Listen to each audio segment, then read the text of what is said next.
Mahanadi serial petition பார்க்குறதுக்கு முன்னாடி யாரெல்லாம் நம்ம சேனலுக்கு புதுசாக வந்திருந்தீங்களோ நம்ம சேனலை சப்ஸ்கிரைப் பண்ணிக்கோங்க. காவேரி கிட்ட விஜய் உண்மையை சொன்னால் நல்லாயிருக்கும் நீங்கள் யாரெல்லாம் நினைக்கிறீங்களோ இந்த வீடியோவுக்கு ஒரு லைக் போட்டுருங்க. இங்கே காவேரி கிட்ட அந்த பையன் இல்லைங்க நான் கொஞ்சம் யோசித்த முடிவு சொல்கிறேன், அதுவும் இல்லாமல் வீட்டில் வேறு கன்சல்ட் பண்ணணும் அப்படின்னு சொல்லிட்டு அங்கேருந்து கிளம்பி போயிடுறாங்க. இங்கே காவேரி விஜய் கிட்ட அந்த பையன் என்னை பிடிச்ச மாதிரி தான் பேசினான், ஆனால் என்ன அவங்க வீட்டில் பேசிட்டு சொல்கிறேன்னு சொல்லிட்டு இப்போ சொல்லிட்டான் அப்படின்ட்டு காவேரி கொஞ்சம் வருத்தமாக சொல்கிறாங்க. இதான் நான் கடைசியில் பார்க்குற பையன் நினச்சிக்கிட்டு இருந்தேன், அந்த பையனும் என்கிட்ட அப்படி தான் பேசினான், அதனால தான் இந்த பையன் எனக்கு ஓகே ஆகிடுவான்னு நினச்சேன், ஆனால் கடைசியில் இப்படி சொல்லிட்டான்னு காவேரி விஜய் கிட்ட புலம்பிட்டே போகிறாங்க. ஆனால் விஜய்க்கு சந்தோஷமாக இருக்குது.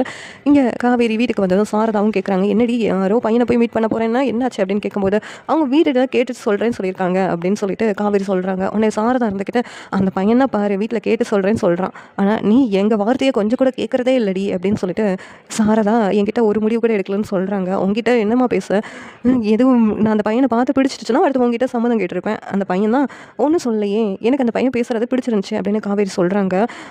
அந்த பையன் எதுவாக இருந்தாலும் வீட்டில் பேசிட்டு சொல்லட்டும் அப்புறம் பார்த்துக்கலாம் அப்படின்னு சாரதாவும் அமைதியாக இருக்கிறாங்க.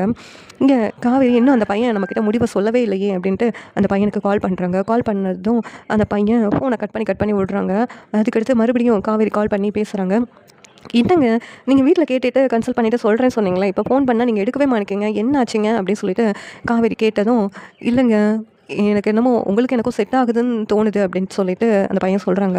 உடனே காவேரி இருந்துட்டு அன்றைக்கி என்னமோ நீங்கள் பார்க்குற கடைசி மாப்பிள்ள நான் தான் அப்படின்லாம் சொல்லிக்கிட்டு இருந்தீங்க, அப்புறம் என்னங்க திடீர்னு உங்களுக்கு என்ன பிடிக்காமல் போயிடுச்சு, என்ன காரணம் அப்படின்னு காவேரி கேட்டதும், எனக்கு அன்றைக்கி உங்களை ரொம்ப பிடிச்சிருந்துச்சுங்க, ஆனால் இடையில உங்கள் மாமா பையன் ஒருத்தவங்க வந்தாங்கல்ல, அவங்க வந்து என்கிட்ட பேசின பிறகு தான் எனக்கு உங்களை கல்யாணம் பண்ணவா வேண்டாமா அப்படின்னு சொல்லி தோணுச்சுங்க அப்படின்னு சொல்லிட்டு சொல்கிறாங்க. என்னது என்னுடைய மாமா பையனா அப்படின்னு சொல்லிட்டு இங்கே காவேரி கேட்டதும், ஆமாங்க அன்றைக்கி ஒருத்தவர் விஜய்னு வந்தார் அவர் தான் சொன்னார் அப்படின்னு சொல்லி சொன்னதும் இங்கே காவேரிக்கு அதிர்ச்சியாக இருக்குது. அது மட்டும் இல்லை உங்கள் அம்மா வேறு கால் பண்ணி உங்களை என்னென்னா சொன்னாங்க, அவள் ஒரு தும்புறு பிடிச்சவா, அவள் கூட நீங்கள் சேர்ந்து வாழ முடியாது அப்படி இப்படின்னு சொன்னாங்க. உங்கள் அம்மாவே உங்களை பற்றி இப்படி சொல்லும்போது உங்களை கல்யாணம் பண்ணிக்க நான் கொஞ்சம் யோசிக்க தானே செய்ய முடியும் அப்படின்ட்டு அந்த பையன் சொல்கிறாங்க. உடனே இங்கே காவேரி இருந்துட்டு அழுகிறாங்க, என் அம்மாவே இப்படி சொல்லியிருக்காங்களே அதுவும் அந்த விஜயோட சேர்ந்துக்கிட்டு அப்படின்ட்டு இங்கே காவேரிக்கு ரொம்ப கோபமாக வருது. சாரதா கிட்ட போயிட்டு, அம்மா அன்னைக்கு நான் மீட் பண்ண போனேன்ல ஒரு பையனை, அந்த பையன்கிட்ட நீ என்ன சொன்ன சொல்லுமா அப்படின்னு சொல்லிட்டு கேட்குறாங்க. உடனே நான் என்ன சொன்னேன்டி, நான் ஒன்றும் சொல்லவே இல்லை அப்படிங்கிறாங்க. எனக்கு நீ அம்மாவாமா எனக்கு சந்தேகமாக இருக்குது, எந்த அம்மாவாவது நான் பெற்ற பொண்ணை பற்றி இப்படியெல்லாம் மற்றவங்ககிட்ட சொல்லுவாங்களா, ஆனால் நீங்கள் சொல்லியிருக்கீங்கம்மா, எனக்கு என்னமோ நீ என் அம்மாவான்னு சந்தேகமாக இருக்குது, எனக்கு இத்தனை நாள் கல்யாணம் ஆகணும்னு சொல்லிக்கிட்டு இருந்தீங்க, இப்போ என்னென்னா அந்த விஜய் வந்த பிறகு அவர் கூட தான் எனக்கு கல்யாணம் பண்ணணும்னு நீங்களே முடிவெடுத்துக்கிறீங்க, எனக்கு கூட ஒரு விருப்பம் கிடையாதா, இந்த அம்மாவாவது இப்படியெல்லாம் பண்ணுவாங்களா, தான் பொண்ணை பற்றி இன்னொருத்தவங்ககிட்ட இப்படியெல்லாம் தப்பாக பேசுவாங்களா, உங்களுக்கு அந்த விஜய் கல்யாணம் பண்ணிக்கணும் அப்படி தானே, என்னால் கல்யாணம் பண்ணிக்க முடியாது அப்படின்னு காவேரி கோபமாக பேசுகிறாங்க.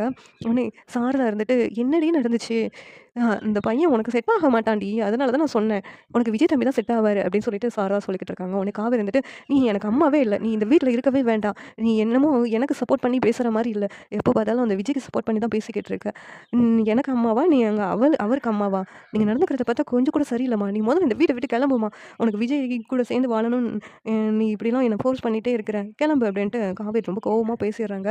இங்கே சாரதா ரொம்ப வருத்தப்பட்டுட்டு இருக்காங்க.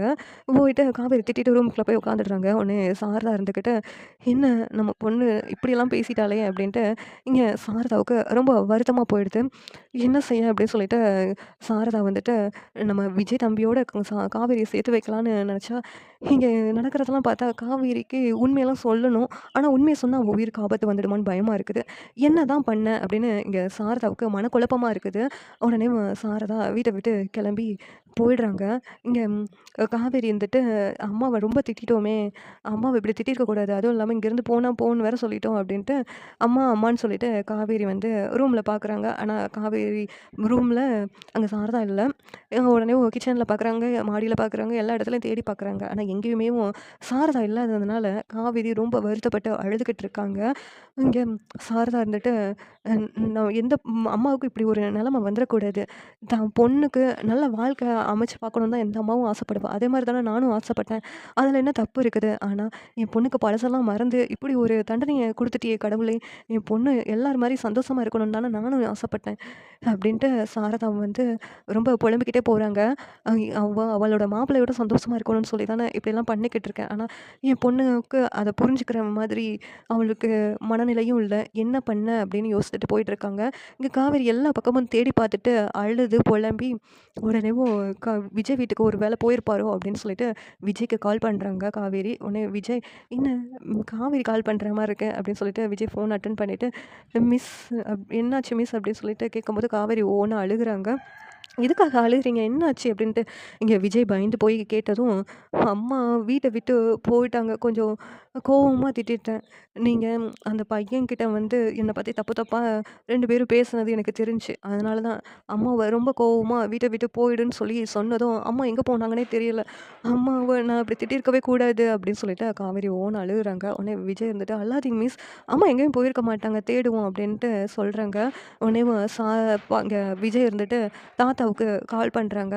கால் பண்ணி, "என் தாத்தா எங்க இருக்கீங்க தாத்தா?" அப்படி சொல்லிட்டு கேட்குறாங்க. "என்னப்பா விஜய் நம்ம வீட்ல தான் இருக்கேன்." அப்படின்னு சொல்லி கேட்டதும், "அங்க அத்தை வந்தாங்களா? சாரதா அத்தை." அப்படி சொல்லிட்டு கேட்குறாங்க. "இல்லையேப்பா, இங்க யாரும் வரலையே. என்னாச்சுப்பா?" அப்படி சொல்லிட்டு கேட்கும்போது, இங்க விஜய் நடந்ததெல்லாம் சொல்றாங்க. காவேரி கிட்ட கோவிச்சுக்கிட்டு, "அத்தை எங்கேயோ போயிட்டாங்களாம்ப்பா தாத்தா." அப்படி சொல்லிட்டு சொன்னதும், "என்னப்பா சொல்ற விஜய்?" அப்படின்னு சொல்லிட்டு, "நீங்க இப்படிலாம் பேசுனது தப்பு தான் விஜய். அது தாங்கிக்க முடியாது காவேரியால. இப்படிலாம் நீங்க பேசியிருக்க கூடாது. அந்த ஆள்கிட்ட உனக்கு நடந்த கல்யாணத்த பத்தி நீ சொல்லியிருந்திருக்கணும். அப்படி சொல்லாம இப்படி நீ பண்ணது தப்பு விஜய்." அப்படின்னு சொல்லிட்டு தாத்தா வந்து, "சாரதா இங்க வந்தா நான் சொல்றேன். நீங்க தேடி பாரு. காவேரி பக்கத்துல போய் இருந்து, காவேரி மனசுல ஆறுதலா ஏதாவது பேசு." அப்படின்ட்டு எங்க தாத்தா சொல்றாங்க. உடனே விஜய் கிளம்பி நேரா காவேரி வீட்டுக்கு போறாங்க. அங்க போனதும் காவேரி வேகமா விஜய் கிட்ட வந்து கட்டிப்பிடிச்சு அழுகுறாங்க. "அம்மா எங்க போனாங்கன்னே தெரியல. அம்மா எங்க போயிருப்பாங்க?" அப்படின்னு சொல்லிட்டு இங்க காவேரி அழுகுறாங்க.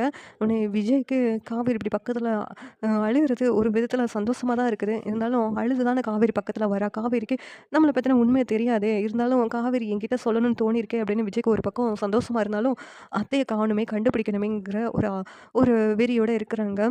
காவேரி அழாத மிஸ் அழாதீங்க அப்படின்னு தான் அந்த இடத்துல சொல்ல முடியுது. காவேரின்னு சொல்லிட்டு அவங்களுக்கு கிட்ட பேச முடியல. உடனேவும் மிஸ் அழாதீங்க மிஸ். நம்ம எங்கே இருக்காங்கன்னு சொல்லிட்டு தேடலாம். அம்மா எங்கேயும் போயிருக்க மாட்டாங்க. ஏதாவது கோவில் குளத்துல தான் உட்காந்துட்டு இருப்பாங்க. நம்ம அம்மாவ தேடலாம் மிஸ். நீங்க எதுக்கு அழுதுகிட்டு இருக்கீங்க? அழாதீங்க." அப்படி சொல்லிட்டு இங்க விஜய் வந்து ஆறுதலா பேசுறாங்க. உடனேவும் காவேரி இருந்துட்டு, அம்மா கிடைச்சிடுவாங்கல்ல. அம்மா கிட்ட நான் இப்படியெல்லாம் பேசியிருக்க கூடாது. நீங்க எதுக்காக இப்படியெல்லாம் பேசுனீங்க?" அப்படி சொல்லிட்டு எங்க காவேரி கேட்குறாங்க. "Sorry miss. நான் ஏதோ உங்க அம்மா கூட சேர்ந்து இப்படியெல்லாம் நான் பேசியிருக்க கூடாது மிஸ். என்ன மன்னிச்சிடுங்க மிஸ்." அப்படின்னு சொல்லிட்டு விஜய் சாரி கேட்குறாங்க. உடனே காவேரி அம்மாவ தேடலாம் அப்படின்னு சொல்லிட்டு காவேரியும் விஜயும் ரோட்ல தேடி பார்த்துட்ருக்காங்க. சரி ஏதாவது கோயில்ல போயிட்டு அம்மா உட்காந்துருக்காங்களான்னு சொல்லிட்டு பார்க்கலான்னு சொல்லிட்டு இங்க விஜயும் காவேரியும் கோவில் இங்க பக்கத்துல போய் தேடுறதுக்காக போறாங்க. விஜய் மறுபடியும், "மிஸ் சாரி மிஸ். இந்த மாதிரிலாம் நான் இனிமேல் பண்ண மாட்டேன் மிஸ்." அப்படின்னு சொல்லிட்டு சொல்லிக்கிட்டு இருக்காங்க. இந்த சீரியல் எப்படி இருந்தா நல்லாயிருக்கும்னு நீங்க நினைக்கிறீங்கன்னு கமெண்ட் பண்ணுங்க. இந்த வீடியோ பிடிச்சிருந்தா லைக் பண்ணுங்க, ஷேர் பண்ணுங்க, சப்ஸ்கிரைப் பண்ணுங்க. Thank you.